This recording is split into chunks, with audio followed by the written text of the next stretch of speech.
I'm Jack. And welcome to Wilton Town Talks, where we're here with Chief Conlan. Last week, we talked with Deputy Chief Sapola about his mission for Wilton Police. So, Chief Conlan, how have you? What was your path to become a chief at Wilton? Yeah, sure. I mean, it's crazy enough. I've been a police officer in Wilton for 24 years, almost 25 years. So, and I remember back when I was in high school, and even then, like in high school, I kind of had an idea.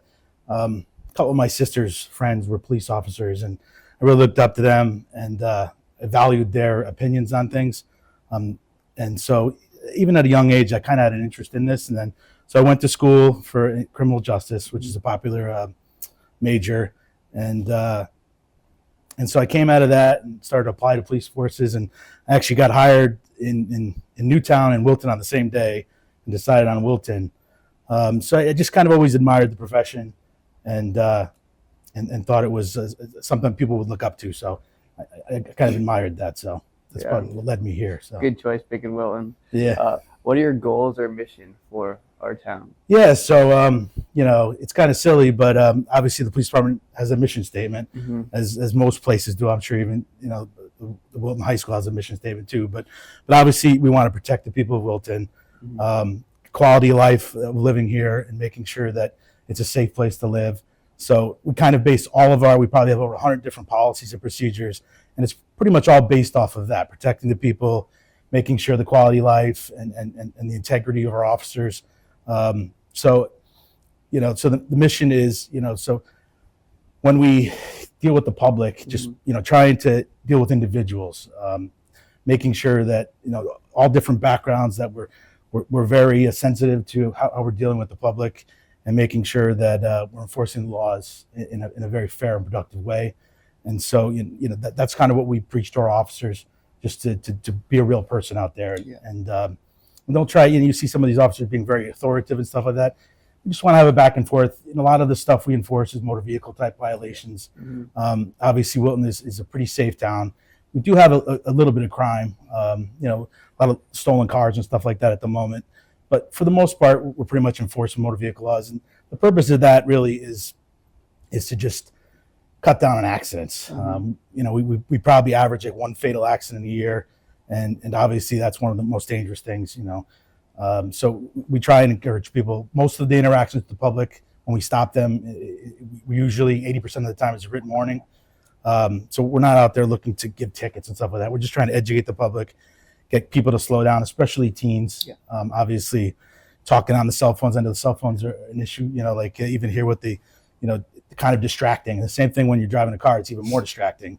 And I'm just as much to blame sometimes. Even with the hands-free devices, it's still very distracting. So that's pretty much it. A lot of our job is just trying to educate the public. So I love how you said educate the public. I feel like there is some sort of stigma between the youth and the police, like maybe some intimidation and things like this kind of bridge the gap and kind of, that kind of building that relationship with the youth and the police. What's your goal with, connecting with the youth? yeah, definitely. I mean, I really jumped at this chance. I mean, I know a lot of our officers have kind of done a few things with the media productions team here, whether it be the two student resource officers, Chris Ventura and Officer Ackerman, or an Officer Hayes and Sergeant Canapari now, and Officer LePack, and hopefully I'm not missing a few people, but I know they've worked a lot with you guys over the past year or so. And and obviously it's beneficial to us to get to know you guys and get our word out, our message out to the public. But it's also hopefully beneficial to you, and that you learn some things from us, and that it's easier to interact with us, because that's what we really want. We just want people to know that we're just like you. We're just because we're wearing a uniform and stuff like that doesn't mean we're not normal people. With like I said to you earlier, I have 3 kids, a junior in high school, an 8th grader, and my 5th grader. So I know what it's like for you guys as well, dealing with all the stuff that you deal with at schools. It seems like it's a lot harder now than it was for me 30 years ago, going through school with all the social media stuff like that. And so it's just important to know that we're here for you too. I mean, some of my most calls for the 24 years that I've been here, I've arrested people for certain things and stuff like that, and that was all right. But some of the most memorable calls for me, was when I ran into a high school kid who was having a rough time, a little depression, and I was able to talk to her and her parents and get her some help. And she like sent me a letter like a week later saying thank you so much for that. I was going through a tough time, and those are the kind of calls that you remember when you actually change somebody's life. So yeah. Obviously, chief is a big name. What's like your main job as the chief of world police? So I deal with a lot of the problems, unfortunately, but and sometimes I wonder if I should have just stayed a captain. But no, it's been almost 2 years now that I've been chief. So yeah, it's been a lot. It's a heavy burden sometimes because anytime one of my officers makes a mistake, and that's very rare to tell you the truth. Our officers are really pretty much straight and narrow and no trouble, and they're easy to deal with. But anytime there's sometimes people make mistakes, and dealing with stuff like that as a chief, that's always kind of a lot of these people that work for me are my friends too. So if they make a mistake, it's I have to do what's right for the town or the department. But that's probably one of the most challenging things. But it's been great. I mean, dealing with the public. Like when I first came on as chief almost 2 years ago now, like I made a point to get out there and talk to like all the different civic organizations in town. Whether it was there's like the Rotary Club, there's the Kiwanis Club, the League of Women Voters, and then I went to the talk to some veterans at the VFW, and I kind of had a scripted message of what I wanted information I wanted to relay, but the most beneficial thing to me then was like at the end the questions and answers, like just talking back and forth. It's just amazing how much people don't exactly know all that we do in town. So just being able to answer some of the questions from all those different types of people, and just telling how much we do was one of the best parts of those meetings. So Yeah, you were talking about how like one of your memorable moments was helping a kid who was going through tough times. Talk about like how important it is to like ask for help when needed, and that like police officers are there to help kids who are going through tough times, whether it be at home or in school. Like, right. how can you guys help kids that are struggling through their daily lives? Yeah, so I mean, obviously, one thing we didn't have when I was a kid was student resource officers in the school, so they're around, and we purposely try to pick officers that are probably more personable, with the kids.